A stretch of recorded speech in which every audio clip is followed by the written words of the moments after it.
오늘 우리에게 주시는 하나님 말씀은 베드로후서 1장 4절에서 11절 말씀입니다.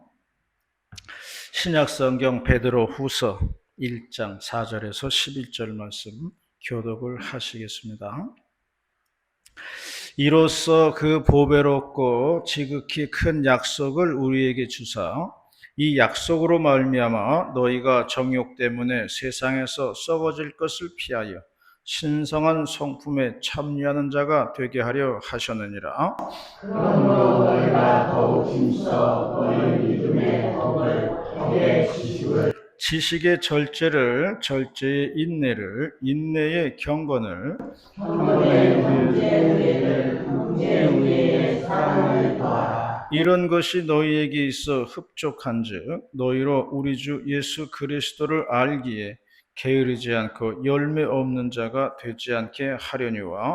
이런 것이 없는 자는 매느니라. 원래 그것이 못하고 그의 육체가 깨끗하게 된 것을 잊었느니라. 그러므로 형제들아 더욱 힘써 너희 부르심과 택하심을 굳게 하라.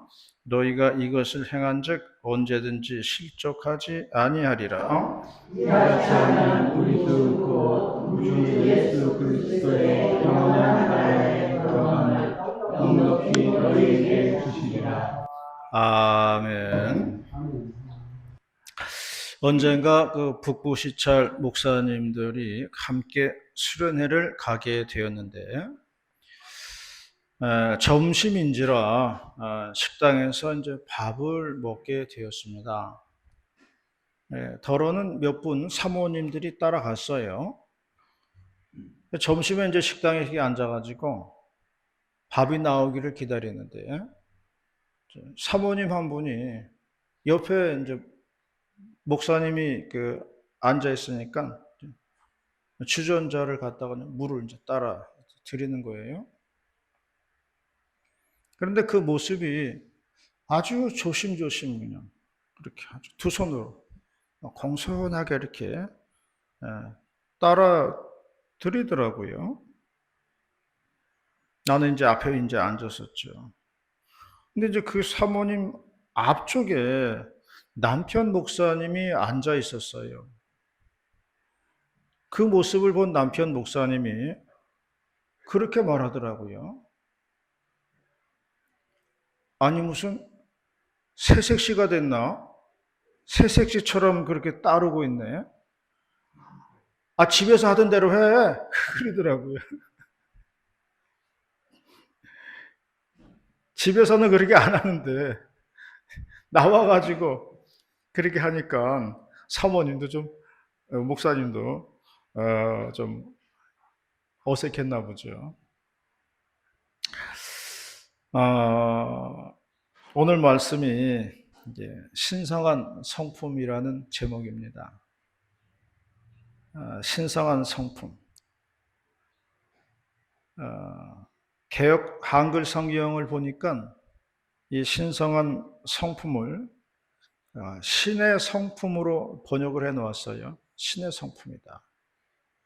그리고 공동 번역 성경을 보니까 하느님의 성품이다. 그렇게 번역을 해 놓았어요. 그러면 조금 우리가 쉽게 이해가 되지요. 그러므로 신성한 성품이라고 하는 것은 어떻게 하나님의 성품으로 닮아갈 수 있느냐 하는 것을 말씀하고 있는 거예요. 오늘 말씀은 우리가 어떻게 신성한 성품으로 닮아가느냐, 하나님의 성품으로 닮아가느냐, 이것을 말씀해주고 있는 겁니다. 해서 오늘 주신 본문의 말씀을 통해서 6월달 셋째 주일에 주시는 말씀 듣도록 하겠습니다. 첫 번째로는 그리스도인의 성품을 갖춰야 된다. 그렇게 말씀했어요. 5절에서 7절 말씀입니다. 5절, 6절, 7절 다 같이 봉독합니다. 시작. 그러므로 너희가 더욱 힘써 너희 믿음의 덕의 지식의 절제를 절제의 인내를 인내의 경건의 형제 우애의 사랑을 더하라. 그리스도인이 갖추어야 할 성품에 대해서 말씀하고 있는데요. 여기서 덕이라는 말이 나옵니다. 이 덕이라는 말은 우리가 많이 쓰지만은 대답을 하려면 쉽게 대답을 할 수가 없어요. 설명을 하기가 어렵습니다. 그래서 다른 성경 번역을 보면 미덕이라고 나와 있어요. 미덕이라고 그러면 조금 좀 쉽게 이해가 되죠. 미덕을 갖춰야 된다. 그런 말씀을 하고 있는 거예요. 예전에 제가 전도사 때 젊은 남자 집사님들하고 얘기를 한 적이 있는데요. 전부 다 이제 직장 생활하는 그런 남자분들이었어요. 그 중에 한 분이 그런 이야기를 하더라고요. 거래처가 하나 있는데 납품을 열심히 잘했다는 거예요. 그런데 그 거래처가 문을 닫았다는 거예요.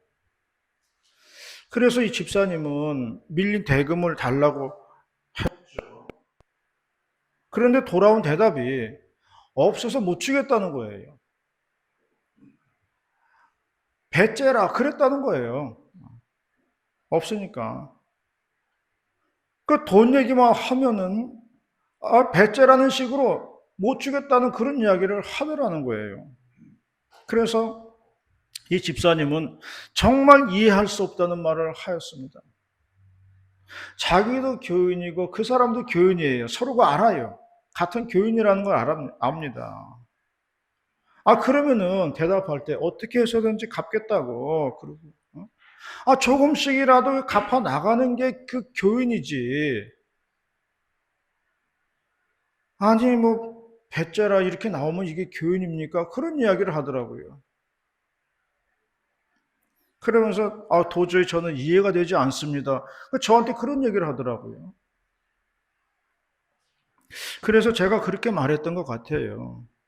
교인 중에는 나쁜 교인도 있습니다. 그렇게 얘기를 했던 것 같아요. 그래서 교인들도요, 이 상식에 부합하는 행동을 해야 되는 거예요. 비상식적인 행동을 하면은 이게 눈살을 찌푸리게 된다는 거죠. 교회도 공동체고요. 하나의 사회예요. 그럼 이 자리에 룰이라는 게 있는 겁니다. 법칙이라는 게 있는 거예요. 그러므로 여러 사람이 섞여 사는 곳에는요, 다 이런 규범들이 다 있게 마련이에요. 그러므로 본문에서는 덕스러운 성품이 필요하다. 이것을 이야기하고 있는 겁니다. 우리가 똑같은 성정을 가진 사람으로서요, 그리스도의 성품을 갖춘다는 것은 말이 쉽지 이게 쉬운 게 아닙니다. 그래서 사도 바울도요, 이 문제 때문에 고민이 많았어요.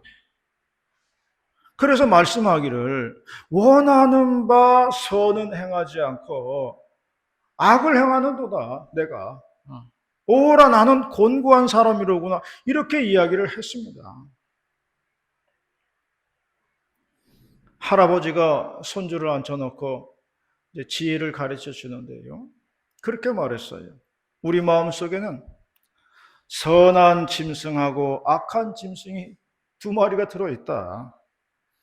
그래서 이 두 마리가 항상 내 마음속에서 으르렁거리고 싸운다. 그렇게 얘기해 주었어요. 그러자 손주가 물어보았습니다. 그러면 두 마리 중에서 누가 이기나요? 그러자 할아버지가 말씀하시기를 그거는 우리가 누구한테 먹이를 주느냐에 달려있다. 악한 놈한테 먹이 주면 악한 놈이 이기는 거고 선한 놈한테 먹이를 주면 선한 짐승이 이기는 거다. 그렇게 이야기를 했다는 겁니다. 그래서 우리가 이 세상에서 넘어지고 시험 들고 하는 것은 다른 것이 아니에요. 악한 짐승에게 먹이를 주었기 때문에 그런 거예요. 그러므로 우리가 그리스도인의 성품을 닮아간다고 하는 것은 선한 짐승에게 계속적으로 먹이를 주는 것과 같습니다. 예전에 신학대학에서 교수님 한 분이 그분은 학창 시절에 이제 경영학을 공부했다고 그래요. 하시는 말씀이 자신도 이런 문제를 놓고 고민이 많았다는 거죠. 사도 바울과 같은 고민이지요. 우리는 선하게 살고 싶어요. 그런데 살다 보면 그렇게 안 되는 걸 어떻게 하겠어요? 이게 우리의 인생살이라는 거예요.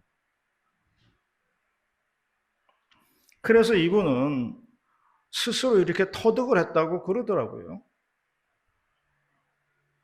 주식회사에서 경영권을 갖는 지분이 51%라고 그래요. 절반만 넘으면 되는 거예요. 50% 주식에서 1%만 많아도 경영권을 가지고 와요. 물론 49%는 다른 사람이 갖고 있는 거죠. 그래서 절반에서 1%만 더 선하게 살고 착하게 살자는 거죠. 그러면 경영권을 가져오듯이 그 선한 행동이 나를 지배한다는 거죠. 우리가 100% 그렇게 살면 좋겠지만은 그건 현실적으로 불가능해요. 50%에서 1%만 많아도 경영권을 가져오니 우리가 선한 일을 1%만 더 하자는 거예요. 그러면 내가 선한 영향력을 받게 된다는 겁니다. 많은 걸 필요한 것이 아니라 그 작은 하나만 하더라도 우리가 선한 지배를 받게 된다. 그런 이야기를 하였습니다. 오늘날 많은 교인들이 고민을 하고 살고 있습니다. 그것은 사도 바울과 같은 고민이에요. 원하는 바 선은 행하지 않고 악을 행한다는 것입니다. 이 세상은 정글과 같아요. 그래가지고 살아남으려면 강해야 될 것 같아요. 토끼나 사슴 같은 것은요, 무기도 없어요. 그냥 정글에서 잡아먹히기가 쉽습니다. 그러나 성경은 말씀했습니다. 선으로 악을 이기라고 했어요. 악을 악으로 갚아서는 이길 수 없다는 거예요. 선으로 나아가야 악을 이길 수 있다. 그렇게 말씀했습니다. 많은 것을 요구하지 않았습니다. 그저 1%의 선한 일을 할 수만 있다면 그것으로 족하다는 것이에요. 한 가지만 더 선한 일을 한다면 그것으로 충분하다는 겁니다.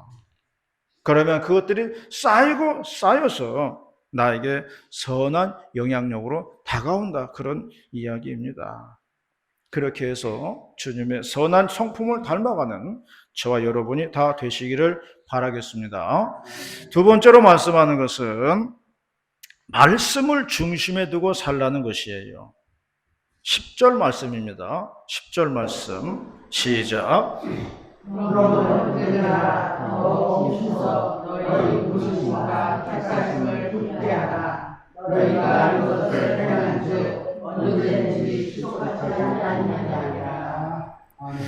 구약 성경을 읽다 보면요, 소금 언약이라는 말이 나옵니다. 소금 언약.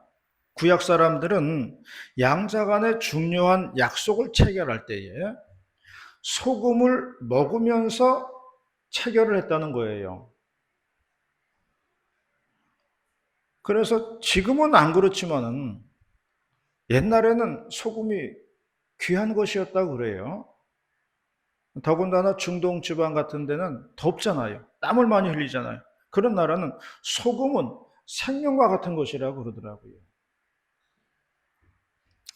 어느 방송을 보니까 지금도 이 중동 지방에서는 양이나 염소를 이제 들판에 이렇게 방목을 하면서 키우는데요. 그 사막 같은 땅이잖아요. 근데 중간중간에 돌들이 있어요. 그러면은 목동이 그 돌 위에다가 소금을 한 주먹씩 이렇게 올려놔요. 그러면은 양이나 염소들이 와가지고 돌 위에 있는 소금을 핥아먹더라고요. 그리고 이제 말하기를 그렇게 그곳에서는 소금을 먹여야 된다고 그러더라고요. 그 뜨거운 지역이라서 땀을 많이 흘리니까 소금을 먹어줘야 된다는 거예요. 사람도 그럴 것 같아요. 양이나 염소가 소금을 맛있게 핥아 먹는 것을 보았습니다. 그리고 소금은 변질을 막아주는 역할을 하잖아요. 그래서 구약 사람들은 약속을 체결할 때에 소금을 갖다 놔요. 소금 앞에 갖다 놓고 소금을 먹으면서 약속을 체결했다, 그렇게 말하고 있습니다. 이름하여 소금 언약입니다. 구약 성경 읽다 보면은 소금 언약이란 말이 나오게 됩니다. 이 의미를 가지고 있는 것입니다. 소금처럼 변치 말자는 거예요. 구약 사람들에게는 소금 언약이 있었던 것처럼 오늘날 우리에게는 하나님 말씀의 언약이 있는 겁니다. 이 말씀을 우리 인생의 중심을 두고 살아야 한다는 거예요. 그래야 우리가 실족하지 않고 살아갈 수가 있다는 것을 말씀해 주고 있습니다. 예전에 제가 전도사 때인데요, 어느 권사님네 가정에 신방을 가게 되었어요. 그때 백아무개 권사님이었는데 저를 부르더니 긴밀하게 얘기를 하는 거예요. 이번에 교회에 안 나오던 며느리가 같이 신방을 받게 되었다는 거예요. 뭐 뜨문뜨문 나왔던 것 같아요. 어쩌다 한 번씩. 그 며느리가 이번에 신방을 같이 받게 되었습니다. 바쁘다고 뭐 안 나간다는 거를 내가 아주 간신히 붙잡아 놓았습니다. 그러면서 신방 성경 말씀을 이렇게 해 주십시오, 그러더라고요. 그 신방 성경 말씀을 내 입에 넣어 주더라고요. 말씀을 이런 말씀 이런 말씀 하십시오, 이렇게 얘기하더라고요. 그러니 뭐 전도사가 무슨 힘이 있어요? 집에 갔더니 진짜로 안 나오던 며느리가 신기하게 같이 앉아 있는 거예요. 찬송을 부르고 성경 말씀을 읽고 설교를 하였습니다. 설교의 내용은 권사님이 한 말이에요. 며느리가 한참 듣더니만 이게 하나님의 말씀이 아니고 시어머니 말씀이네. 그 사람이 다 알더라고요. 이게 하나님 말씀이 아니라 시어머니 얘기를 듣는 것처럼 느끼는 거예요. 며느리가 예배 다 마치고요, 다음부터 열심히 신앙생활 할 줄 알았는데 아예 교회 발길을 끊어버리더라고요. 오히려 독이 되고 말았어요. 저는 그때 알았어요. 하나님의 말씀에 인간적인 생각이 가미가 되면요, 그러면 사람이 말씀을 떠나게 되어 있어요. 하나님의 온전한 말씀을 전해야지 거기에 사람의 이 뜻이 들어가면요, 오히려 사람이요 불신을 해버려요. 말씀을 떠나는 겁니다. 말씀을 하나님의 말씀으로 받아들이지는 못하는 거예요. 받아들이지 못하면 오히려 불신만 키우는 겁니다. 우리는 항상 하나님의 말씀을 가운데 두고 만나는 관계라는 걸 잊으면 안 돼요. 구약에는 소금 언약이 있었다면 오늘 우리들에게는 말씀의 언약이 있는 거예요. 말씀의 언약을 가운데 두고 만나는 거예요. 이것을 잊어버리면요, 성도들의 관계가 다 인간적인 관계가 되는 거예요. 우리의 만남은 인간적인 만남이 아니에요. 우리의 만남은 말씀을 가운데 두고 만나는 관계라는 것을 잊으면 안 됩니다. 말씀을 앞에 두고 만나는 거예요, 우리는. 이것을 알 때에 우리는 그리스도의 성품을 닮아갈 수가 있다는 겁니다. 어느 학원 원장님이 그런 하소연을 하더라고요. 자기는 믿는 사람이기 때문에 학부모들한테 정을 많이 준다는 거예요. 그런데 꼭 정을 많이 준 사람이 자기에게 상처를 주더라는 거예요. 베푼 사람이 꼭 나에게 상처를 주고 떠나더라. 왜 그럴까요? 물어보더라고요. 그럼 뭐 제가 어떻게 알겠어요? 제가 그렇게 대답한 것 같아요. 인간적인 정을 주면 그렇게 됩니다. 인간적인 정을 주면은 그렇게 된다는 거예요. 우리가 관계하는 것은 주님을 가운데 두고, 말씀을 가운데 두고, 주고받는 그런 사이여야지, 인간적인 사랑이나 정을 주고받으면 반드시 상처를 받게 되어 있어요. 우리는 인간적인 사랑을 하자고 모인 게 아니에요. 우리는 말씀 때문에 모인 것이고, 말씀을 듣기 위해서 나온 겁니다. 말씀을 사이에 두고 모인 거예요. 그러므로 하나님의 말씀이 중심이 될 때에 우리는 그리스도의 성품으로 살아가게 된다는 것을 말씀하고 있는 겁니다. 주 안에서의 교제예요. 주님 안에서의 봉사예요.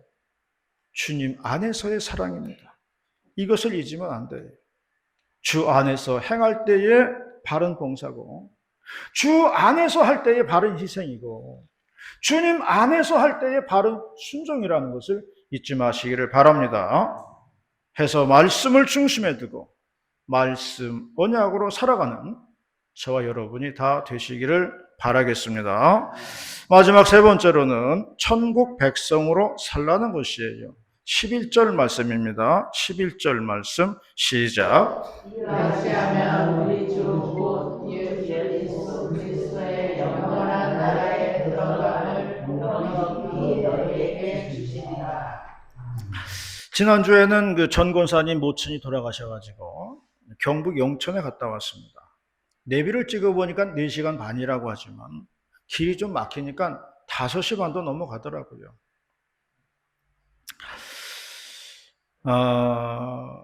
101살에 돌아가셨어요. 뉴스에도 보면은 유명인사들이 돌아가셨다는 뉴스 많이 나옵니다. 그런 거 볼 때마다 늘 생각이 되는 게, 이 땅에 남아있는 사람은 한 사람도 없구나. 그런 생각이 많이 들어요. 정말 이 땅에 남아있는 사람은 하나도 없더라고요. 다 가더라고요. 그러면서 나도 언젠간 가겠구나. 그런 생각을 이제 하게 됩니다. 그러면서 찬양 가사가 절로 생각이 나죠. 이 세상은 내 집 아니네. 그런 찬양 가사가 절로 생각이 나더라고요. 오는 길에서는 또 이 권사님의 또 인생 대하 드라마를 들으면서 오게 되었습니다. 죽음이라고 하는 것은 인생 대하 드라마의 마지막 장을 덮는 것과 같더라고요. 마지막 책장을 덮는 것 같아요. 파란만장한 인생이 마무리를 하는 겁니다. 그리고 다 이 세상을 떠나가는 겁니다. 남아있는 사람은 없어요. 이게 우리의 모습이라는 겁니다. 막 사는 사람들은 이렇게 말을 해요. 뭐 어차피 늙어가고 시들어가는 인생인데, 실컷 즐기면서 살자. 그렇게 이야기를 하더라고요. 이것은요, 이 세상이 전부인 줄 아는 사람들, 그런 사람들 이야기예요. 이 세상이 끝나면은 끝이다, 이런 사람들은 그렇게 이야기해요. 그런데 오늘 본문은 영원한 하늘나라에 들어감을 허락하신다, 그렇게 말씀했어요. 영원한 하늘나라가 있다는 거죠. 그러므로 우리가 갈 곳은 영원한 하늘나라라는 거예요. 그곳에 가기에 합당한 사람이 되어야 한다, 그런 이야기를 하고 있는 거예요. 천국 백성으로 합당한 인생을 살아야 된다, 그런 말씀을 하고 있는 것입니다. 이 세상이 전부인 것처럼 이 세상이 끝인 것처럼 그렇게 살아서는 아니 된다. 그런 이야기입니다. 학생이 교수에게 질문을 했습니다. 교수님, 사람이 죽는 준비를 하는 데는 시간이 얼마나 걸릴까요? 그거야 몇 분이면 되지. 천당 가는 준비를 하는데 얼마나 걸립니까? 그것도 몇 분이면 되지. 예수님 곁에 십자가 달렸던 강도도 잠깐 예수 믿고 낙원에 가지 않았나? 그러자 젊은이가 말하기를, 그렇다면 저는 다 즐기다가 마지막에 가서 예수 믿고 천국에 가렵니다. 그리고 자리를 뜨려는데 교수가 학생을 불러서 다시 말했습니다. 근데 자네 언제 죽을 줄 알고 있나? 모르지요. 그게 문제야, 그게. 언제 갈 줄 모르니까. 그렇게 얘기했다는 겁니다. 우리는 천국 백성으로 살아야 한다는 그런 이야기를 하고 있는 겁니다. 감리교의 창시자인 요한 웨슬레 목사님이 꿈속에서 천국에 올라가니까 천사가 천국 문을 지키고 있었다는 거예요. 천사에게 물어보았습니다. 천국에 들어온 사람들 중에 감리교인 몇 명이나 되나요? 천사가 장부책을 다 뒤져보더니만 미안하지만 감리교인 한 사람도 없습니다. 웨슬레 목사님이 다시 물어보았습니다. 그러면 장로교인은 몇 명이나 천국에 들어왔습니까?